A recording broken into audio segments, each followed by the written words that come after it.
আজকেও আমরা মার্কেটের মধ্যে আরও একটা পজিটিভ ট্রেডিং সেশন দেখতে পেলাম। নিফটি একটা স্ট্রং লেভেলের ওপর ক্লোজিং দিয়েছে, যেটা হচ্ছে 24,850।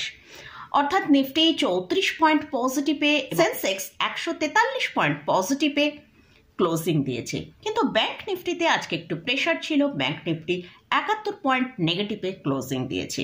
এছাড়াও আমরা যদি মিড ক্যাপ এবং স্মল ক্যাপ ইন্ডেক্সের দিকে ফোকাস করি, সেখানে আমরা দেখতে পাচ্ছি মিড ক্যাপ ইন্ডেক্স 42 পয়েন্ট নেগেটিভে এবং স্মল ক্যাপ ইন্ডেক্স 94 পয়েন্ট নেগেটিভে ক্লোজিং দিয়েছে। মোটামুটি আজকে মার্কেটের মধ্যে একটা মিক্সড ক্লোজিং আমরা দেখতে পেয়েছি। তো নিফটির মধ্যে এতটা ভালো যে ক্লোজিং এসছে, সেটা কেন এসছে সেটা নিয়ে আলোচনা করব।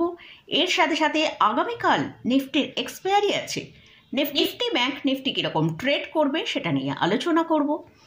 আর এর সাথে সাথেই আজকের ভিডিওয় 3টে স্টক নিয়ে আলোচনা করব, যে স্টকগুলো আপনারা আলোচনা করার জন্য রিকোয়েস্ট করেছেন। চলুন তাহলে ভিডিওটা শুরু করা যাক।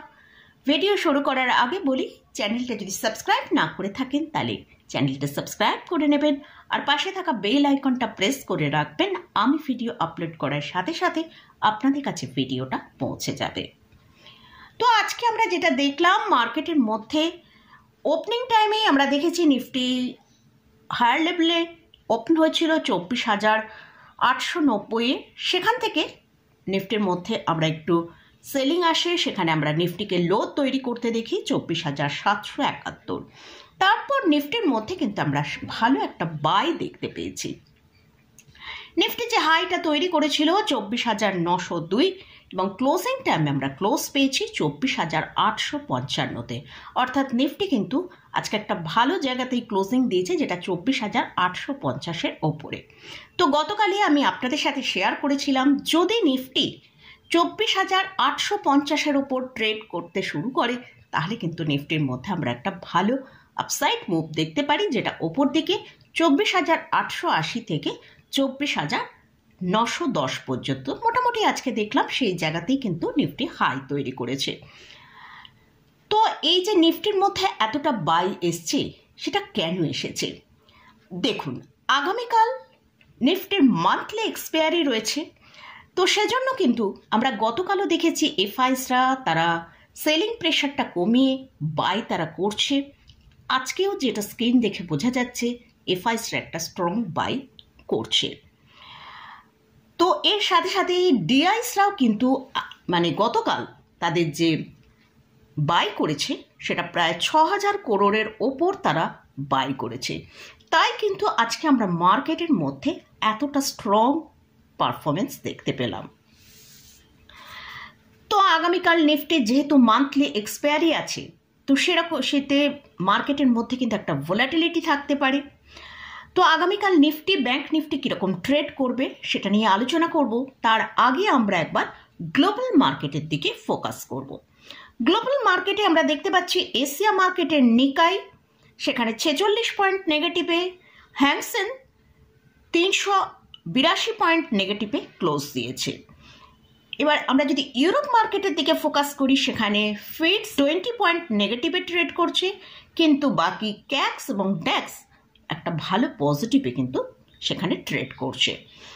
আর যদি ইউএস মার্কেটের দিকে ফোকাস করি, ইউএস মার্কেটের ডাউ জোনের ফিউচার 41 পয়েন্ট পজিটিভে ট্রেড করছে। তো ওভারঅল আমরা এশিয়া মার্কেটে একটু সফট দেখতে পাচ্ছি, কিন্তু ইউরোপ মার্কেট এবং ইউএস মার্কেটে কিন্তু একটা ভালো পজিটিভে ট্রেডিং হচ্ছে।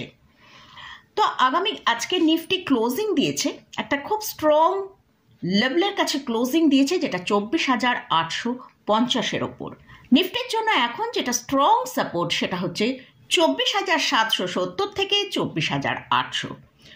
যদি আগামীকাল নিফটি ওপরের দিকে 24,900-র ওপর ট্রেড করে সাস্টেন করতে পারে, তাহলে নিফটি ওপরের দিকে 24,950 থেকে 25,000-এর লেভেলে টাচ করতে পারে। তো 25,000 কিন্তু নিফটির জন্য একটা খুব বড় সাইকোলজিক্যাল লেভেল। যদি এর ওপর ক্লোজিং দেয়, তাহলে আগামী অর্থাৎ নেক্সট যে উইকটা, সেখানে কিন্তু নিফটির একটা ভালো পারফরমেন্স আমরা দেখতে পেতে পারি। তো যাই হোক, আমাদের এটাই ওয়াচে রাখতে হবে যে নিফটি মানে 25,000-এর লেভেলের ওপর সাস্টেন করে ক্লোজিং দিতে পারছে কিনা। আর যদি কোনো কারণে নিফটি 24,770-এর নিচে ট্রেড করতে শুরু করে, তাহলে নিফটির মধ্যে একটা ভালো সেলিং আসতে পারে, যেটা নিচের দিকে 24,700 থেকে 24,650 পর্যন্ত নিচের দিকে আসতে পারে। এবারে আসছি ব্যাংক নিফটির। ব্যাংক নিফটি আজকে যেটা ওপেনিং হয়েছিল 56,310-এ, সেখান থেকে আমরা ছোট্ট একটা হাই দেখেছি 56,321 পর্যন্ত, এবং সেখান থেকেই ব্যাংক নিফটির মধ্যে ভালো সেলিং আসে। ব্যাংক নিফটির নিচের দিকে 56,064 পর্যন্ত লো করে। তো আজকে ব্যাংক নিফটি 56,000-এ কিন্তু একটা স্ট্রং সাপোর্ট এরিয়া আছে, সেটা মেনটেন করেছে। ব্যাংক নিফটির জন্য এখন যেটা স্ট্রং সাপোর্ট সেটা হচ্ছে 56,000 থেকে 55,850। যদি আগামীকাল দেখি ব্যাংক নিফটি 55,850-এর নিচে ট্রেড করে সাস্টেন করছে, তাহলে কিন্তু ব্যাংক নিফটিতে ভালো সেলিং আসার সম্ভাবনা আছে।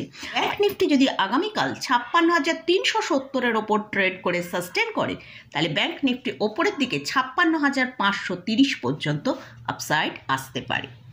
তো এটা গেল নিফটি এবং ব্যাংক নিফটি নিয়ে আলোচনা করলাম। এবারে আজকের ভিডিওয়ে আপনাদের রিকোয়েস্টে যেসব স্টকগুলো আছে তার মধ্যে থেকে 3টে স্টক নিয়ে আজকের ভিডিওয়ে আলোচনা করব। ফার্স্ট যে স্টকটা নিয়ে আলোচনা করছি সেটা হচ্ছে ক্যাপলাইন পয়েন্ট। এই স্টকটা কারেন্ট প্রাইস চলছে 2,142 টাকা। স্টকটা আজকে প্রায় 2.7% র্যালি দেখিয়েছে। এটা একটা মিড ক্যাপ ক্যাটাগরির ফার্মাসিউটিক্যালস কোম্পানি। এদের মার্কেট ক্যাপিটালাইজেশন 16,000 করোড়ের ওপর। স্টকটা 52-উইক হাই যদি দেখি 2,641, লো হচ্ছে 1,452 টাকা। তো স্টকটা তার হায়ার লেভেল থেকে প্রায় এখন 24% নিচে ট্রেড করছে। তো এই কোম্পানি আরওই হচ্ছে 21.7%, আরওসি হচ্ছে 25.8%। এটা অলমোস্ট একটা ডে ফ্রি কোম্পানি। এদের যদি লাস্ট 5 ইয়ার্সের প্রফিট গ্রোথ দেখি, সেটা 20.5% CAGR-এ গ্রোথ হয়েছে। এই কোম্পানি ভালো রিজার্ভ রয়েছে, সেটা হচ্ছে মার্চ 2025-এ দেখিয়েছে 2,835 করোড়।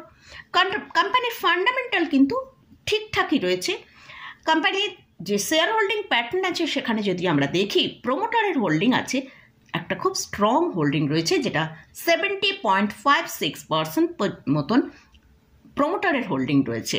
আর এফআইসদের আছে 6.16% এবং ডিআইসদের আছে 2.22%। এফআইস ডিআইসরা কিন্তু তাদের পজিশন বাড়িয়েছে। পাবলিকের কাছে আছে 21.06%। তো স্টকটা মোটামুটি ফান্ডামেন্টালি ঠিকঠাকই আছে। নেক্সট যে স্টকটা নিয়ে আলোচনা করছি সেটা হচ্ছে জেকে টায়ার। স্টকের কারেন্ট প্রাইস চলছে 341 টাকা। স্টকটা তার হায়ার লেভেল থেকে এখন প্রায় 37.80% নিচে ট্রেড করছে। স্টক যেখানে এখন ট্রেড করছে সেই লেভেল, সেখানটায় কিন্তু তার একটা স্ট্রং সাপোর্ট এরিয়া। তো স্টকের যে স্ট্রং সাপোর্ট লেভেলটা হচ্ছে 340 থেকে 330। এই জায়গাটা কিন্তু এই জেকে টায়ারের একটা স্ট্রং সাপোর্ট এরিয়া। তো এই সাপোর্টটা যদি ব্রেক করে, তাহলে স্টকটা নিচের দিকে 314 থেকে 300 পর্যন্ত নিচের দিকে আসতে পারে। আর যদি স্টকটা ওপরের দিকে এই সাপোর্টটা মেনটেন করে ওপরের দিকে ট্রেড করতে শুরু করে, তাহলে একটা ভালো আপসাইড আমরা দেখতে পেতে পারি। নেক্সট যে স্টকটা নিয়ে আলোচনা করছি সেটা হচ্ছে সেরাম টেকনোলজি। স্টকের কারেন্ট প্রাইস চলছে 760 টাকা। আজকে স্টকটা 1.84% র্যালি দেখিয়েছে। এই স্টকটা কিন্তু এখন আপ ট্রেন্ডের মধ্যে ট্রেড করছে। রিসেন্ট আমরা এই স্টকের মধ্যে দেখেছি যে 700 লেভেলের ওপর একটা ভালো ব্রেকআউট দিয়েছে। স্টকটা আজকে নতুন হাই তৈরি করেছে, যেটা হচ্ছে 766 টাকা। স্টক যতক্ষণ 700 লেভেলের ওপরে ট্রেড করবে, আমরা কিন্তু স্টকের মধ্যে নতুন নতুন হাই দেখতে পেতে পারি। আর স্টক যখনই 690-এর নিচে ট্রেড করতে শুরু করবে, তখন হয়তো স্টকের মধ্যে আমরা একটু সেলিং আসতে দেখতে পারি। তো মোটামুটি আজকের ভিডিওয়ে এসব স্টকগুলো নিয়ে আলোচনা করলাম। এসব স্টকগুলো কিন্তু কোনো রকম কোনো রেকমেন্ডেশন নেই, জাস্ট আপনারা রিকোয়েস্ট করেছেন বলেই এই স্টকগুলো নিয়ে আলোচনা করেছি।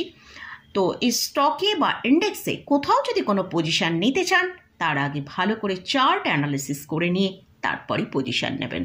আমি জাস্ট এডুকেশনাল পারপাসে আপনাদের সাথে এই ভিডিওটা শেয়ার করেছি। তো মোটামুটি আজকের মতন ভিডিওটা এখানেই শেষ করছি। ভিডিওটা যদি ভালো লাগে অবশ্যই লাইক করবেন, শেয়ার করবেন, সাবস্ক্রাইব করবেন। ধন্যবাদ।